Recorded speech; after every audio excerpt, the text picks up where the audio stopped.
Хайырлы көн дуслар. Нихаят юлчылар 4-нче сезон тапшыруларының 1-нче сәфәренә дә аяк басты. Урамда 25 градус салкын, без Кукмара районының үзәге булган Кукмара шәһәренә хозурланып йөрибез әле. Алдан ук шунысын әйтеп куябыз, бу Кукмара районына гына багышланган тапшырулар циклы булмаячак.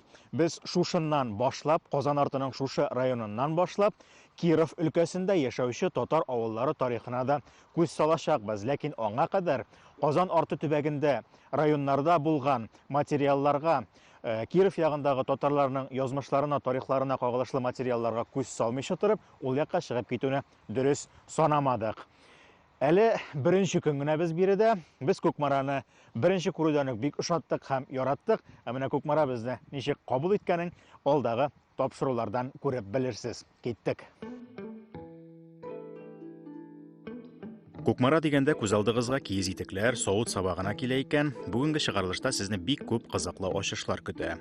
Район үзәге Кукмара шәһәре заманча сәнәгать үзәге генә түгел, үз исеме белән тәүге тапкыр документларда 1600 елларда ук искә алынган тарихи төбәктә. Шуңа күрә сәфәребезне туган төбәкне өйрәнү музееннан башлыйк. Музейбыз безнең 1995 елның августында ачыла. Ул Бөек җиңүнең 50 еллыгы уңаеннан шушы тарихи архитектура һәйкәле булган бинада урын ала.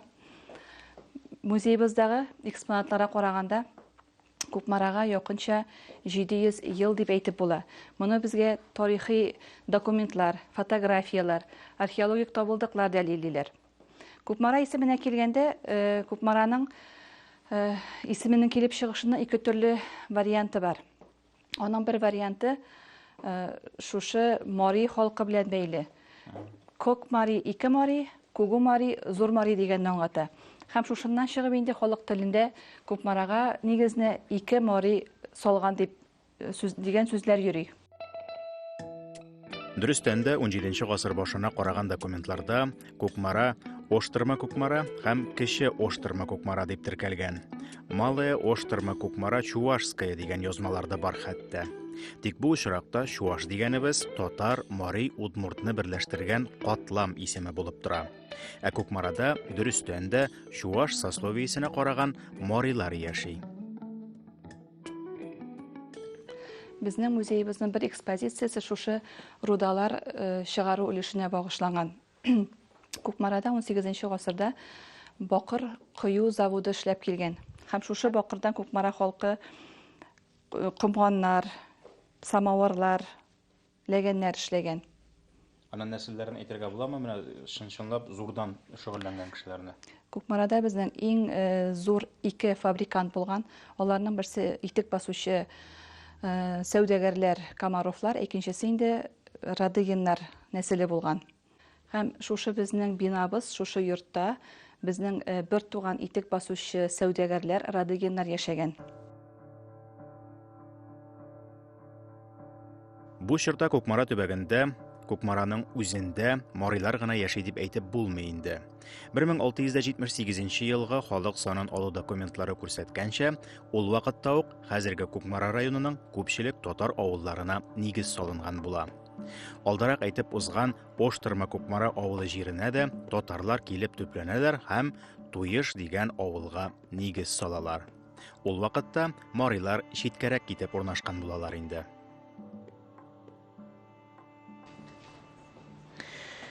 Туеш бакыр кыю заводы 1741 елдан башлап 1852 елга кадәр эшли. Әлеге заводның егәренә киләбез икән, ул тәүлегенә 1600 пот руда эшкәртә ала торган була. Зуррак тарихи фактларга киләбез икән, шушы Бакыр кыю заводы 1812 елда булган Ватан сугышында катнашкан тупларның бер өлешен җитештергән була. Шунысы кызык, заводның хуҗалары Пугачев восстаниесендә хуплап чыгалар һәм аның армиясенә ярдәм итәләр, әлбәттә, корал белән. Кызганычка каршы бүгенге көндә заводның үзендә, аның шахталарында, штольняларында күреп булмый, алар бар, ләкин җимерелгән, ишелгән, анда керү хәтәррәк. Рудасын күрсәтә алабыз инде.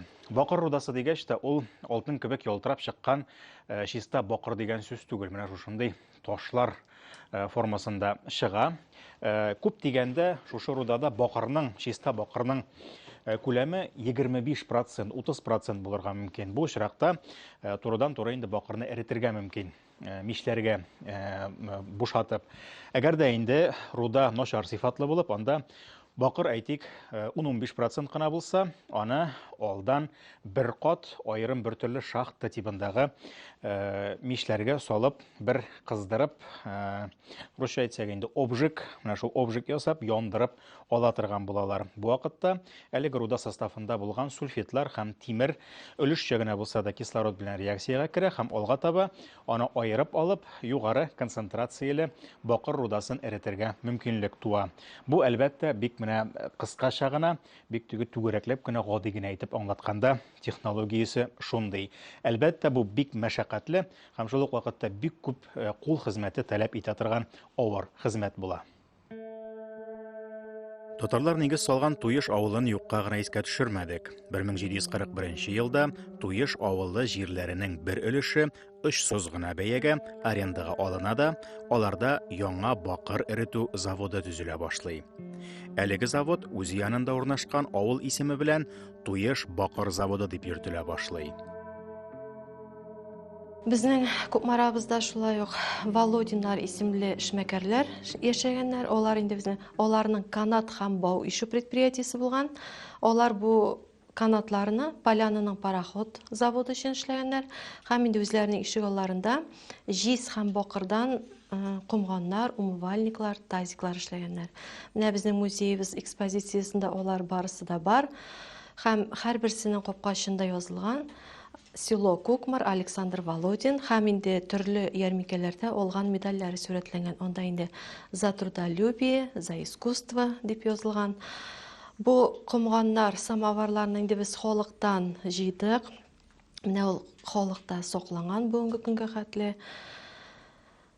Һәм инде безнең музеебызда урын алган. Тарихи яктан марилар, татарлар яшәгән төбәк дип сөйләсәк тә, бакыр заводының төп эшче көчен монда беркетелгән рус крепостнойлары тәшкил итә. Хөкүмәт мәнфәгатьләренә эшләүче завод кебек җаваплы җитештерүләрдә рус фамилияләре генә күренү ул чор өчен табигый хәл. Шулай да документларда заводка эшкә юлланырга дип якын тирәдәге авыллардан килгән татар, удмурт, марилар да шактый күренә. 19 гасыр рус сәүдәгәрләренең, фабрика тотучыларының ничек яшәгәннәрен һәм нинди шартларда эшләгәннәрен күз алдына китерәсегез килсә, менә шушы бүлмәнең ичке күренешенә игътибар итегез. Иң беренче чиратта әлбәттә инде бу йортның түшәмнәре биеклеге 4 метрдан артык икәнлеге күзгә ташлана. Хәзерге квартираларда яшәргә күнеккән кешеләргә бигрәк тә сүз уңаеннан бу шул фабрика тоткан атаклы нәселләрнең берсе Комаровларның эш бүлмәсе биредә. Менә бу бүтән шкафлары матур итеп бизәлеп эшләнгән. Аларның тарихы билгеле булмаса да, заказга эшләткәнләренә иманым камил.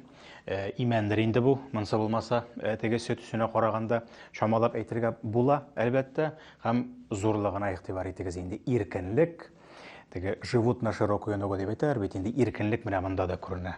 Шкаф дисән, шкаф инде ичмасам. Әле дә шушы музейның экспозициясен сакларлык дәрәҗәдә булып тора. Шкафлар турында алай күп сөйли алмасам да, менә бу өстәл турында әйтәсе бик кызыклы сүзем бар сезгә.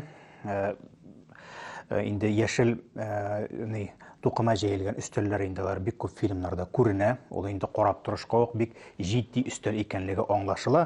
Чөнки менә шушы өстәл артында бик күп кешеләрнең язмышлары хәл ителгән әлбәттә. Һәм шушы ук өстәлдән килеп чыккан бер кызык кына гыйбарә бар. Русчасы бар инде аның. Откладывать в долгий ящик дигән әйбер бар. Ягъни нинди дә булса эшне бик озак срокка, кая да булса еракка югала торган җиргә илтеп кую. Менә ул долгий ящик нәкъ менә шушы өстәлләрдән чыккан. Карагыз, сез менә бу өстәл тартмасының узынлыгына, аның тирәнлегенә. Әгәр дә алай-булай бу өстәл артында утырган берәр түрәнең бик ачуын китереп теңкәсенә тиеп йөрсән, ул синең кирәкле кагазларыңны менә шушы долгий ящик дигәннең әнә теге башына ук төртеп куя да, Алар шуның белән өстәлнең иң эчке почмагына кереп югалалар да. Менә шуннан калган сүз ул, долгий ящик. Бу ящикка иченә кереп утырган кагаз, аннан гомергә дә чыкмаячак, һәм аны берәү дә эзләп тапмаячак инде. Кукмара районындагы Туеш авылының кайда икәнен исегезгә төшерә алмыйча утырсагыз, аптырамагыз. Бүгенге көндә ул авыл Кукмараның бер өлеше. Дөресрәге, аның бер бистәсе буларак яшәвен дәвам итә һәм үз исемен югалтмый. Юкка гына Туешны шәһәр тудырган авыл дип атамыйлар.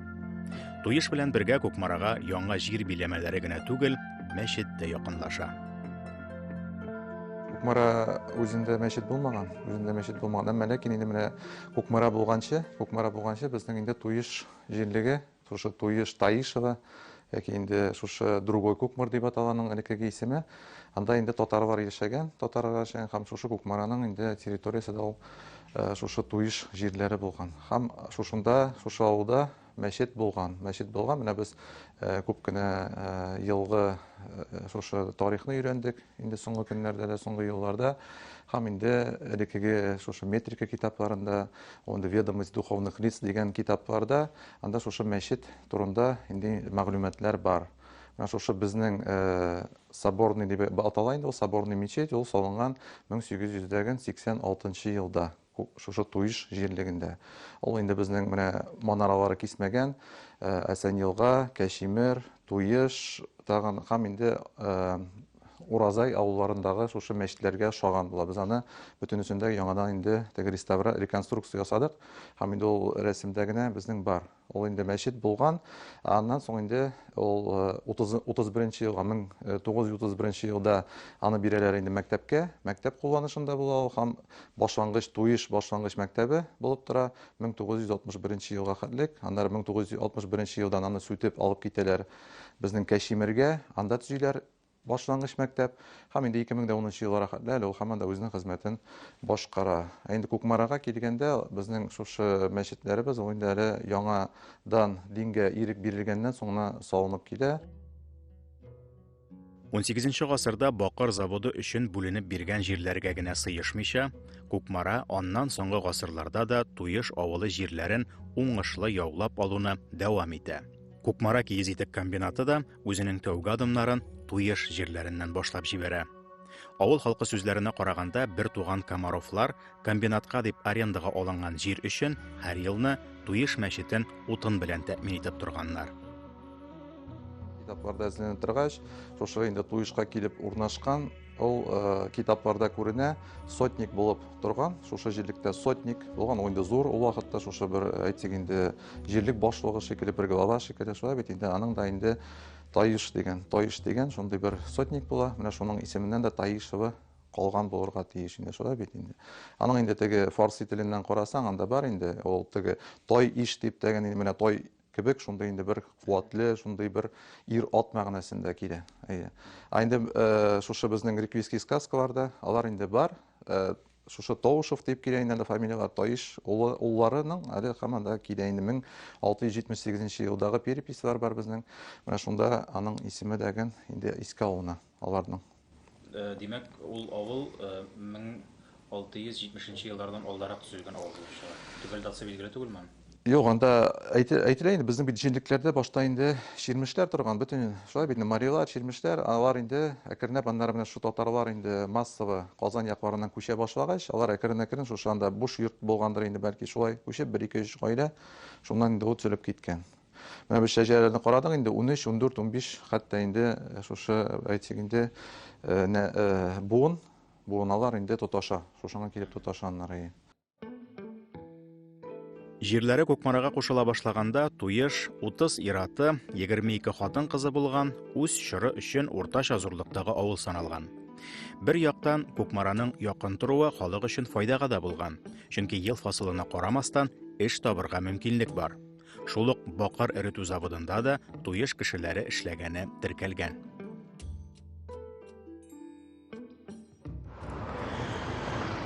Кукмара районындагы татар авыллары тарихы аша Киров өлкәсендәге татар авылларына чыгарга тырышу ул безнең шулай уйларга, шулай күрергә теләүдән генә түгел.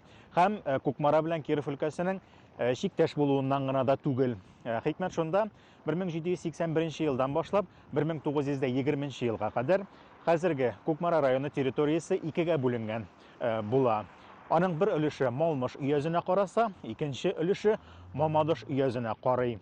Шул сәбәпле менә шушы административ-территориаль бүленеш аркасында архив документларының да төрле төбәкләргә каравы килеп чыга һәм менә шул әлеге дә баягы бәйләнешләр татар авыллары арасындагы төрле багланышлар барлыкка килә.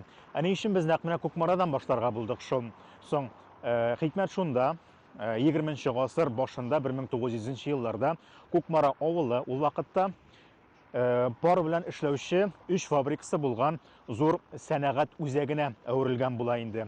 Һәм гомумән 20нче гасыр дәвамында Кукмара үзенең фабрика тотучы сәнәгатьчеләре һәм сәүдәгәрләре белән дан тота. Һәм алар арасында татар тарихына зур йогынты ясаган күренекле нәселләр дә бар. Аларның да җепләрен барларга кирәк дип саныйбыз. Әлеге төбәкнең туган як тарихы белән кызыксынучылар тарафыннан төрле яклап өйрәнелүе шул кадәр көчле ки, ул материалга таянып Кукмара районы авыллары арасындагы туганлык мөнәсәбәтләрендә тикшерергә була. Бүгенге көндә тарихчыларның горурланырлык хезмәтләре булган күләмле шәҗәрә музейда эленеп тора. Аның кайбер буыннарына без киләсе тапшыруларда да әйләнеп кайтачакбыз әле. Безнең Кукмара музейында 2010 елдан Ишмән шәҗәрәсе экспозициясе ясап куйдык без. Бу экспозициядә безнең дөнья күләм танылган язучы, дипломат Шыңгыз Айтматов нәселе күренә. Менә бу шәҗәрә безнең кулыбызга килеп кергәнче ул гарәп хәрефләре белән бер ватман битендә ясалган иде. Аны инде безгә якташ галимнәребез, якташларыбыз Ирек Хадиев, ул безнең Татарстан милли китапханәсендә эшли бүгенге көндә. Кукмара кияү Раиф Марданов һәм инде үзебезнең дин галимнәре Зиятдин хәзрәт, Зиннур хәзрәтләр безгә шушы ватман битендәге гарәпчә язулы исемнәрне татарчага әйләндерделәр һәм инде без менә күргәнегезчә бу шәҗәрәне китап формасында ясап куйдык. Ни өчен дигәндә, чөнки бу ачылмаган китап дип әйтәсе килә. Безгә әле монда таныш булмаган яңалыклар һәм таныш булмаган кешеләр бик күп. Менә бу шәҗәрәгә килгәндә, бу шәҗәрәдә безнең 500дән артык кеше билгеле. Аларның бабалары Туктаргали, Балдаш районы Бөрбаш авылы зиратында бу кабер саклана бүгенге көндә. Аның 3 улы була: Мәмәт, Ишмән һәм Ишкәй. Ишмән исемле улы әтисеннән аерылып бер елгасына йомышка агыза һәм йомышка кайда туктый, шунда авыл салам дип чыгып китә. Һәм инде бу йомышка безнең хәзерге Мәчкәрә авылы территориясендә туктап кала һәм Ишмән шушында йорт сала, мәчет сала һәм инде шушыннан авыл барлыкка килә. Менә безнең Мәчкәрә авылын архивлардан эзли башласак, Мәчкәрә дигән авылны таба алмаячакбыз, чөнки ул Ишмән иле дип йөртелгән, Ишминева дип эзләргә кирәк.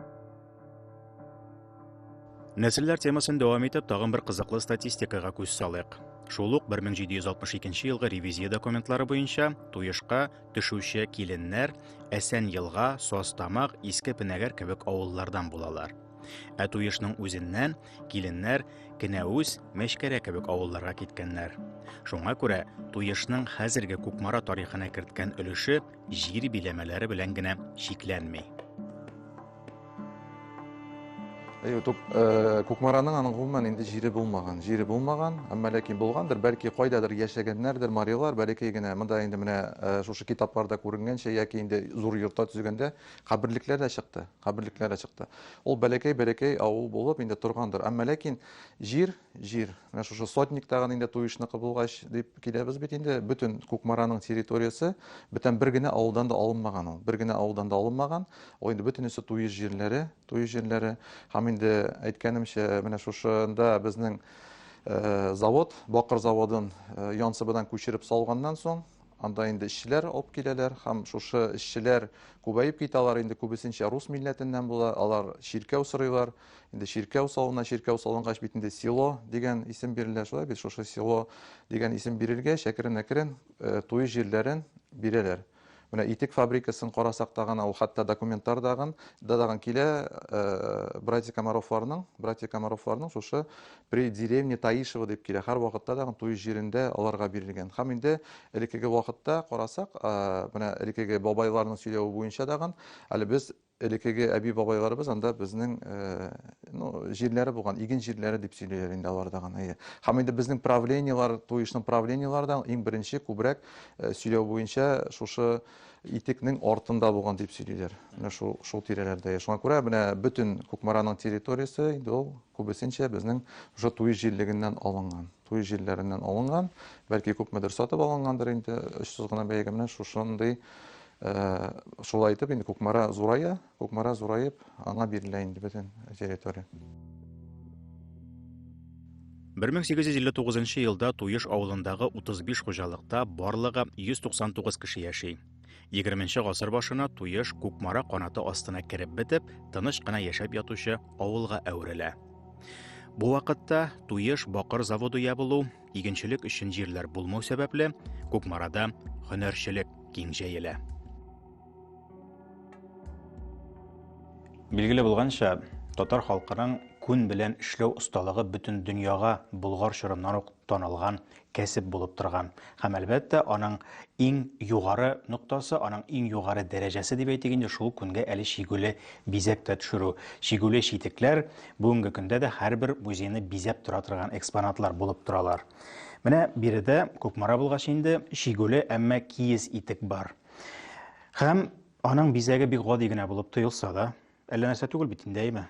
Күн читекләр бит инде күпкә моторрак кебек тоелалар. Ләкин аның технологиясе күпкә катлаулырак миңа калса. Әйдәгез аңлатып карыйк. Менә биредә сез күрәсез, шушы булачак киез итекнең әзерләп куелган, менә шундый түшәлгән халәтен. Хәзер менә шушының кадәр зур бер киез кисәгеннән аның инде формасы килә башлаган. Менә итекнең менә теге шын аякка кия торган формасына керештерергә кирәк. Һәм иң кызыгы, менә шушы итек шушындый зур вакытта ук аңа Германиядән кайтартылган җепләр белән менә шушы бизәкне инде шигеп куя торган булганнар, һәм бу эшне фабрикаларда эшләгән бары тик татар хатын-кызлары гына. Һәм шушы итекне керештерә башлагач, аны шушы формага китерә башлагач, ул теге шигүле бизәкләр менә шушындый үзләренең формаларына килә торган булганнар. Моның катлаулыгы нәрсәдә? Әлеге бизәк шигелгән вакытта ук шушы размерында һәм шушы формасында шигелмей. Итек зуррак булгач, ул бизәк тә зуррак булып төшәргә тиеш, һәм итек керешкән вакытта ул нәкъ менә шушы мотор үзенең төгәл формасына килергә тиеш. Шунысына игътибар итегез. Менә бу итеккә бүгенге көндә 150 ел. Һәм мин сезгә аның сыйфатын күрсәтер өчен менә шушы тавышны гына чыгарып күрсәтәм. Бу вакытта кислота да юк. Бу итекләрне керештерү, аларның формасын бирү он кушып башкарылган. Менә шундый осталык. Гадәттә чыганаклар шулай яхшы өйрәнелгән җирлекләр тарихында җир биләмәләре бүлеше турындагы яисә төрле милләт, төрле дин вәкилләре арасындагы низакларга чыгарылган хөкем карарлары да еш очрый. Тик менә Кукмара, Туйыш тарихына килсәк, биредә зурга киткән милләтара каршылыклар да, җир җитмәгәннән килеп чыккан гаугалар да ни сәбәпледер булмый калган күрәсең.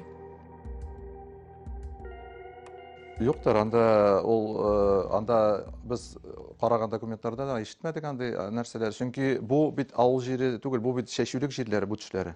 Шуңа күрә аны бирегә җиңел. Ул авылга катнашы юк аның. Авыл үзе әз генә читтәрәк, менә мондай шушы поезд юлы үтсә дә шулай бит инде, ләкин ул элек туры булган бит инде. Юк, аны бит элек соңыннан күтәртеп эшләгәннәр. Һәм шуңа күрә Туйыш ул аерым бер җирдә, бу җирләре инде игү чәчү җирләре булганга күрә инде ул монда аларга җиңелрәк булган. Һәм инде монда ул территорияны әкрен-әкрен инде алганнар. Сатып, һәм инде Кукмараның менә иске китапларда карасагыз, ул иске китапларда Кукмараның аның икенче исеме дәгән шушы Таишевский миноплавильный завод дип килә. Шундый исеме белән ул күп кенә очрый иске китапларда даган хәтта. 17 гасырдан билгеле булып, меңнәрчә кешеләргә тормыш бүләк иткән Туеш авылы бүгендә яши. Аның исемен Кукмара эчендәге бер бистә буларак төгәл чикләрен Айрат хәзрәт, тарихчы Фәрит Вәлиев кебек мирасыбызга битараф булмаган кешеләр саклый.